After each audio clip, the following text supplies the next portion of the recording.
الشیطان الرجیم بسم اللہ الرحمن الرحیم اذا السماء انشقت وأذنت لربها وحقت وإذا الأرض مدت وألقت ما فيها وتخلت وأذنت لربها وحقت يا أيها الإنسان إنك كادح إلى ربك كدحا فملاقيه فأما من أوتي كتابه بيمينه فسوف يحاسب حسابا يسيرا وينقلب إلى أهله مسرورا وأما من أوتي كتابه وراء ظهره فسوف يدعو ثبورا ويصلى سعيرا إنه كان في أهله مسرورا إنه ظن أن لن يحور بلى إن ربه كان به بصيرا صدق اللہ مولانا العظیم۔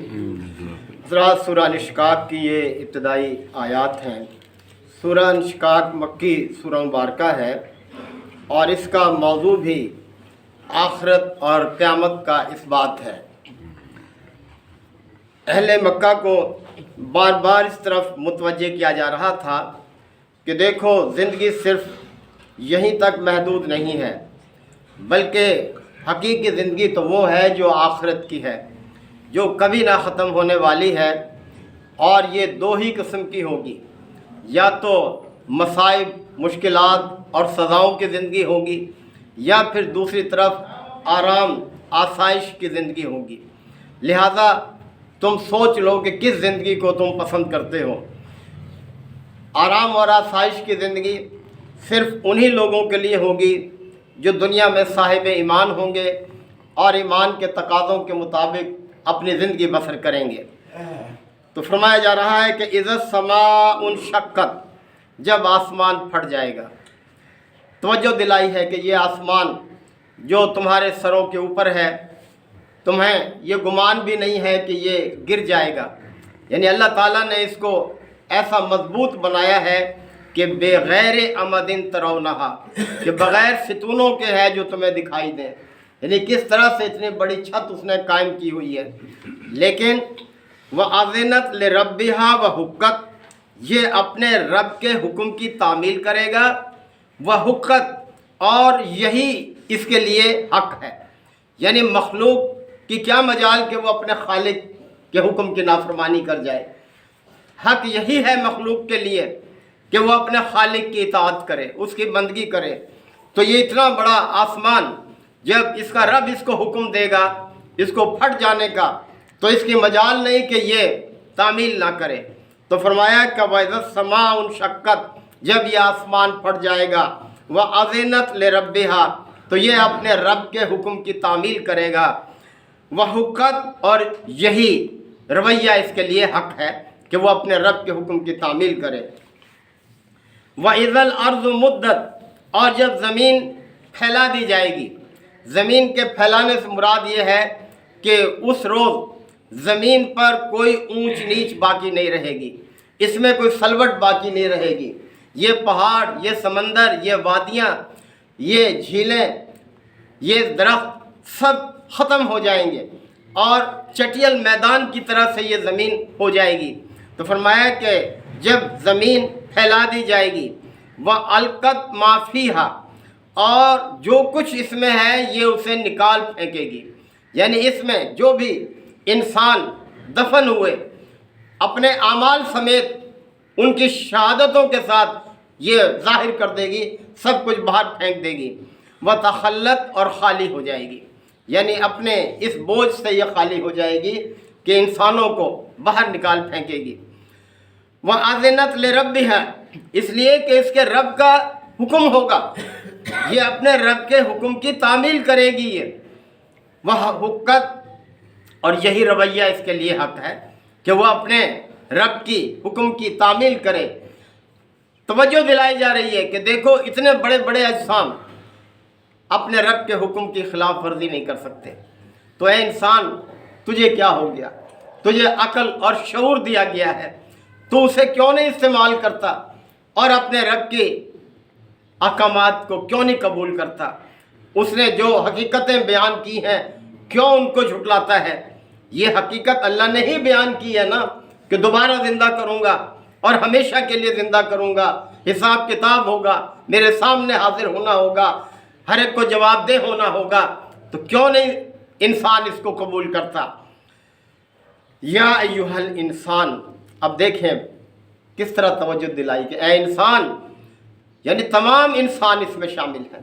یا ایھا الانسان، اے انسان، انک کادحون الی ربک کدحا، تو کشا کشا، رفتہ رفتہ اپنے رب کی طرف چلا جا رہا ہے، یعنی تو احساس کرے یا نہ کرے ہر لمحے تو اپنے رب کی طرف بڑھ رہا ہے۔ فملاقیہ، پس تجھے اس سے ملنا ہے، اس سے ملاقات کرنی ہے۔ اب دیکھیں انسان کس طرح سے اپنے رب کی طرف جا رہا ہے۔ اللہ نے تو ایک ہی دفعہ پیدا کر دیا تمام ارواح کو، اور عالم ارواح سے وہ بھیج رہا ہے روحوں کو، جسمانی شکل میں داخل کر رہا ہے، انسان پیدا کر رہا ہے کہ ماں کے پیٹ میں جب نطفہ ہوتا ہے تو ایک خاص وقت پر میڈیکل بھی اس کا تعین نہیں کر سکی کہ وہ کیا چیز ہے، کہ وہ گوشت کا لوتھڑا، اس میں حرکت پیدا ہو جاتی ہے، وہ متحرک ہو جاتا ہے۔ کہاں سے انسان کہاں آ گیا؟ عالم ارواح سے ماں کے پیٹ کے اندر اس کو اللہ نے زندگی عطا کر دی، پھر اس کی تکمیل کر دیتا ہے، پھر وہ دنیا میں آ جاتا ہے۔ دنیا میں آنے کے بعد پھر اس کی بچپن ہے، اس کی جوانی ہے، اس کا بڑھاپا ہے، اور پھر بالآخر وہ عالم برزخ میں بھیج دیا جاتا ہے۔ اس کی روح نکال کر ایک خاص مقام پر رکھ دی جاتی ہے، اور پھر وہ وقت آئے گا کہ جب اللہ تعالیٰ پھر دوبارہ جسموں کو روح میں داخل کر دے گا، یعنی پھر پیشی کا وقت ہوگا اور اس کے حضور حاضر ہونا ہوگا۔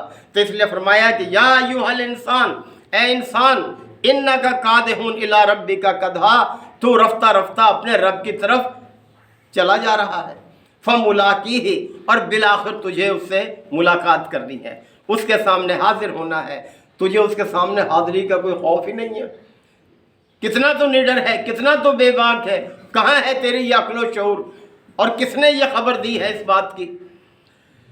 فَأَمَّا مَنْ أُوتِيَ كِتَابَهُ بِيَمِينِهِ، پس جس کا نامہ اعمال اس کے دائیں ہاتھ میں دیا گیا، یعنی یہ کامیابی کی علامت ہے، جس کا نامہ اعمال اس کے دائیں ہاتھ میں دیا گیا، سَوْفَ يُحَاسَبُ حِسَابًا يَسِيرًا، تو اس سے تو آسان حساب لیا جائے گا، آسان حساب۔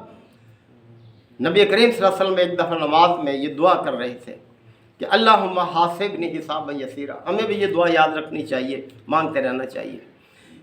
اللہم حاسبنی حسابا یسیرا، اے اللہ تو مجھ سے آسان حساب لینا۔ حضرت عائشہ صدیقہ رضی اللہ عنہا روایت کرتی ہیں کہ وہ پاس سن رہی تھیں، اور جب آپ نے سلام پھیرا تو انہوں نے پوچھا یا رسول اللہ، آپ نے جو دعا کی ہے، یاد رہے کہ یہ نماز میں کم از کم دعا ہے جو ہم پڑھتے ہیں، یہ رب اجعلنی، اس کے علاوہ جتنی بھی دعائیں یاد ہو سب کی جا سکتی ہیں اور کرنی چاہیے، آپ صلی اللہ علیہ وسلم سے ثابت ہے۔ اس لیے کہ نماز میں آدمی اللہ کے قریب تر ہوتا ہے، لہذا اللہ سے دعا کرنی چاہیے، جتنی دعائیں یاد ہیں وہ کرنا چاہیے درود شریف کے بعد جو ہے نماز میں۔ تو فرمایا، جب پوچھا حضرت عائشہ نے کہ رسول اللہ آپ نے اللہ سے یہ دعا کی کہ اللہم حاسبنی حسابا یسیرا، اس کا کیا مطلب ہے؟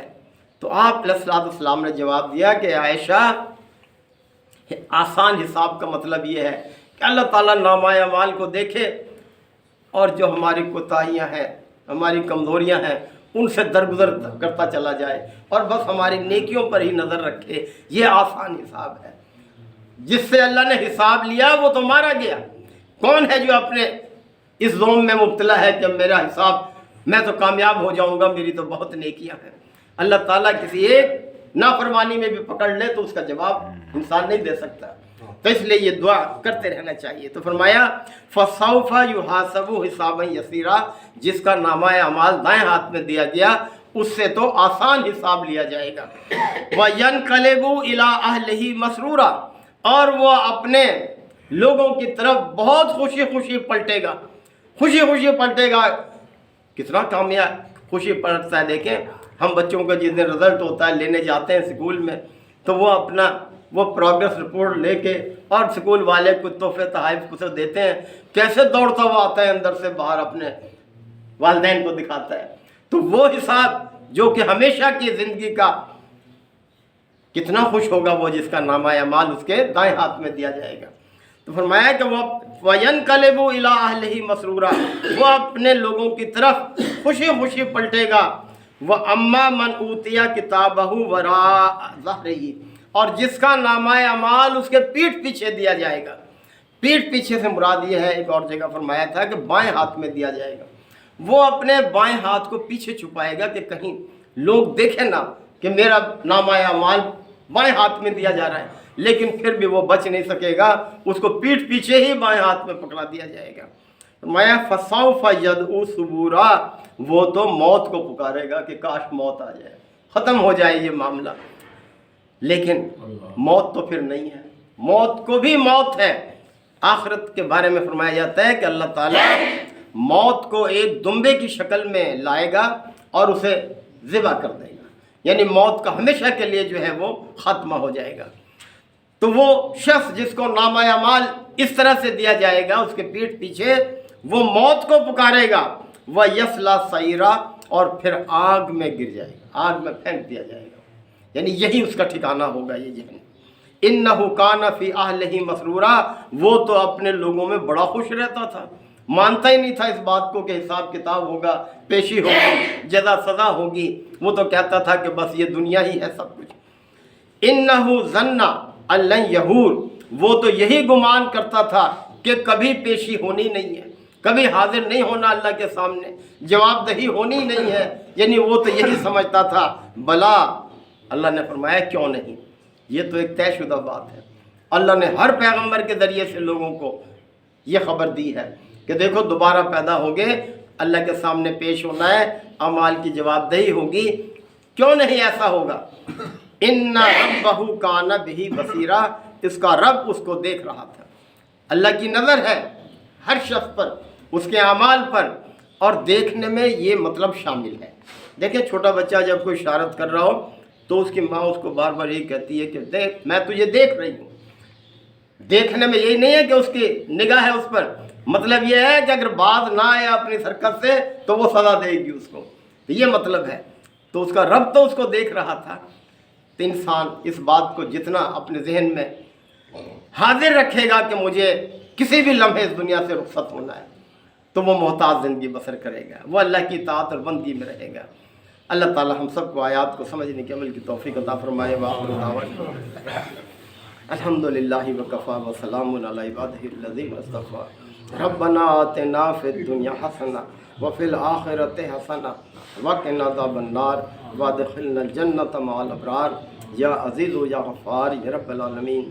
اللہم انک عفو کریم تحب العفو فاعف عنا۔ اللہم من احییتہ منا فاحیہ علی الاسلام ومن توفیتہ منا فتوفہ علی الایمان۔ یا شافی الامراض اشف مرضانا ومرضى المسلمین، یا قاضی الحاجات اقض حاجاتنا وحاجات المسلمین۔ اللہم اعز الاسلام والمسلمین۔ ربنا تقبل منا انک انت السمیع العلیم وتب علینا انک انت التواب الرحیم۔